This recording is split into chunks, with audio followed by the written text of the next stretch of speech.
नमस्कार, मी स्नेहल किचन या यूट्यूब चॅनलवर तुमचं सगळ्यांचं स्वागत आहे। आज आपण रव्याचे पई पापड कसे बनवायचे ते पाहणार आहे। तुम्ही हा पापड पाहू शकता, किती ट्रान्सपरंट आणि अतिशय पातळ पापड तयार झालेला आहे। कमीत कमी साहित्यामध्ये हा पापड बनवून तयार होतो, अगदी कमीत कमी मेहनतीमध्ये। तुम्ही पाहू शकता खूप छान पापड तयार झाले आहे। मी व्हिडिओमध्ये अर्धा किलोचे प्रमाण सांगितलेलं आहे। अर्धा किलो रव्यापासून पापड बनवलेले आहे। व्हिडिओ तुम्ही शेवटपर्यंत बघा। चला तर मग रेसिपीला सुरुवात करूया। रव्याचे पई पापड बनवण्यासाठी इथे मी अर्धा किलो रवा 2 वाटीमध्ये डिवाइड करून घेतला आहे। हे बघा, अतिशय बारीक रवा घ्यायचा आपल्याला, जो फाईन रवा असतो तो घ्यायचा आहे। 2 वाटी इथे मी रवा घेतला आहे। आता आपला हा रवा 2 ते 3 पाण्याने स्वच्छ धुवून घ्यायचा आहे। एका पातेल्यामध्ये घेते मी हा पूर्ण रवा आणि 2 ते 3 पाण्याने स्वच्छ धुवून घ्यायचा, म्हणजे त्याला काही घाण माती त्यातली धूळ असेल ती सगळी निघून जाईल।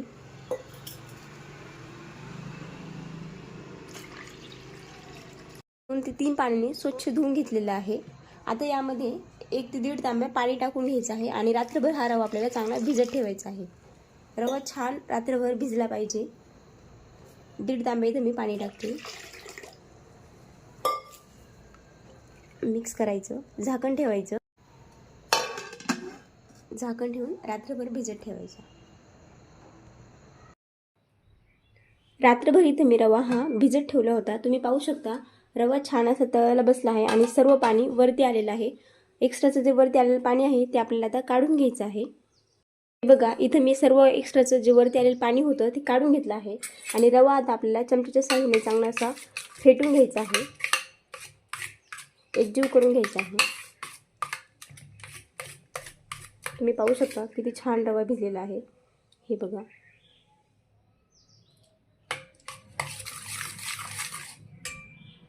2 ते 3 मिनिटं इथे मी रवा छान फेटून घेतला आहे। आता लगेचच गॅसवर इथे मी एक पातेलं ठेवलं आहे मोठं आणि त्यामध्ये आपल्याला आता पाणी मोजून घ्यायचं आहे।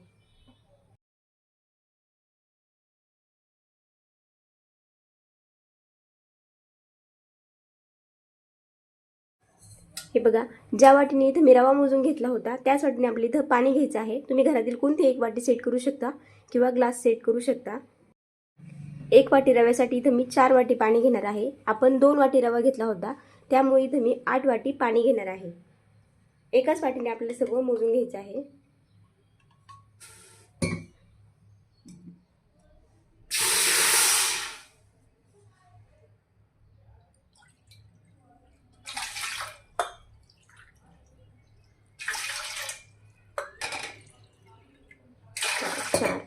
अजून 4 वाटे पाणी याच्यामध्ये मी घेणार आहे। हे बघा, इथे मी हे 8 वाट्या पाणी मोजून घेतलं आहे बरोबर। तुम्ही पाहू शकता, जर तुम्हाला गरज पडली तर तुम्ही फक्त याच्यामध्ये गरम पाणी करून टाकू शकता। जर तुमचं मिश्रण खूप घट्ट झालं असं वाटत असेल तुम्हाला, तर तुम्ही याच्यामध्ये गरम पाणी करून टाकू शकता। आता हे पाण्याला आपल्याला एक चांगली उकळी काढून घ्यायची आहे। झाकण ठेवते, म्हणजे पाण्याला लवकर आणि चांगली उकळी येईल।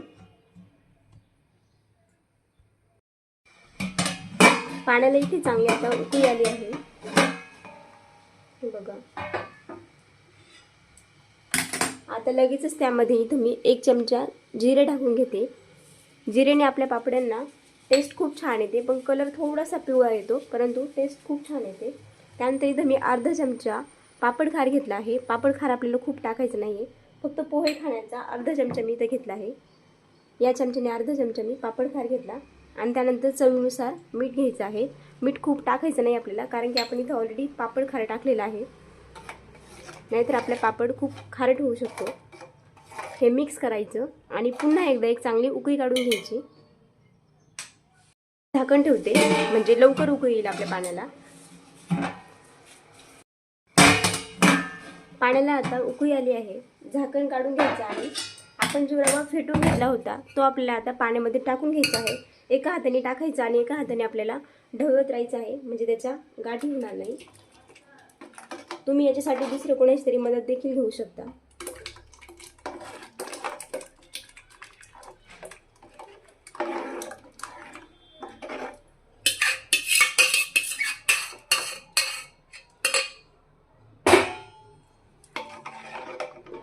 चांगलं मिक्स करायचं, गाठी अजिबात आपल्याला होऊ द्यायची नाही याच्यामध्ये।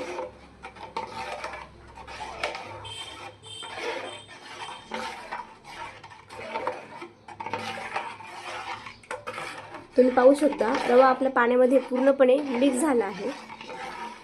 हळूवारपणे आपल्याला हे हलवायचं आहे, कारण की ते गरम असल्यामुळे हातावर उडू शकते आणि चटका बसू शकतो.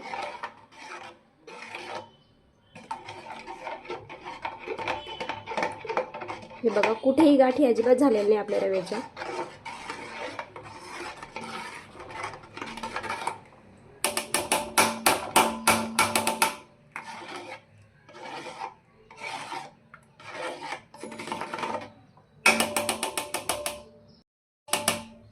आता मंद आचेवर आपल्याला एक 5 ते 10 मिनिटं हा रवा चांगला शिजून घ्यायचा आहे. एक झाकण ठेवायचं, परंतु मधून मधून त्याला हलवायचं आहे. झाकण उघडून पाहायचं आहे, नाहीतर रवा आपला खाली लागू शकतो. परंतु 10 ते 15 मिनिटं हा चांगला शिजून घ्यायचा आहे. जर रवा तुमचा चांगला शिजला नाही तर तुमच्या पापड्या तुटू शकतात, त्याला तडा जाऊ शकतो. त्यामुळे रवा चांगला शिजणं इम्पॉर्टंट आहे. एक झाकण ठेवून मंद आचेवर आपल्याला 5 ते 10 मिनिटं हे शिजवून घ्यायचं आहे. 10 ते 15 मिनिटं इथे झालेले आहे. तुम्ही पाहू शकता रवा किती छान फुलला आहे आपला, आणि रवा शिजला देखील आहे. मी झाकण काढून 4 ते 5 वेळेस इथं हलवून घेतलं होतं, म्हणजे रवा कुठेही आपला खाली लागणार नाही आणि रव्याच्या गुठळी देखील तयार होणार नाही. हे बघा, खूप छान रवा इथे आपला फुललेला आहे. तुम्ही पाहू शकता मिश्रण आपलं इथं डबल झालं आहे. तुम्हाला याच्यापेक्षा मिश्रण जर जास्त घट्ट वाटत असेल तर तुम्ही यामध्ये थोडंसं कोमट पाणी करून टाकू शकता आणि पुन्हा झाकण ठेवून 3 ते 4 मिनिटं वाफ द्या. जर तुम्हाला मिश्रण याच्यापेक्षाही घट्ट वाटले तर. इथं आपलं हे रव्याचं मिश्रण पापड्यांचं तयार झालेलं आहे. तुम्ही पाहू शकता छान फुललेलं आहे. आता गरम गरमच आपल्याला लगेच याचे पापड तयार करून घ्यायचे आहे. मी गॅस बंद करते.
त्या पापड्यांची वरची बाजू एक चांगली वाळून गेली आहे. आता लगेच आपल्याला एक एक करून पलटी करून घ्यायचं आहे, म्हणजे पापड्यांची दुसरी बाजू आहे ती देखील चांगली वाळून जाईल.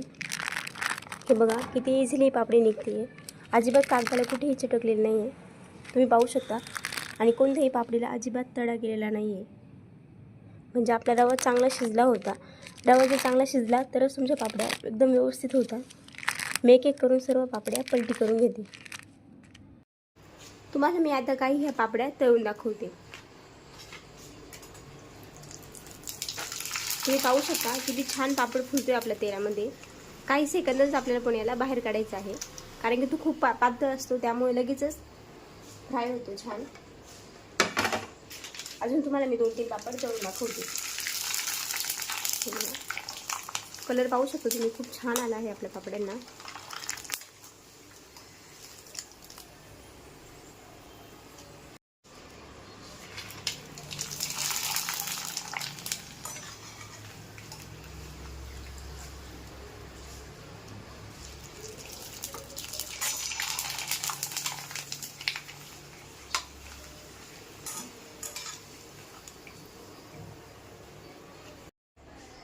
हे बघा, इथे मी तुम्हाला हे काही पापड तळून दाखवले आहे. तुम्ही पाहू शकता कलर छान आला आहे आपल्या पापडांना, आणि अगदी असे खुसखुशीत हे पापड तयार झाले आहेत.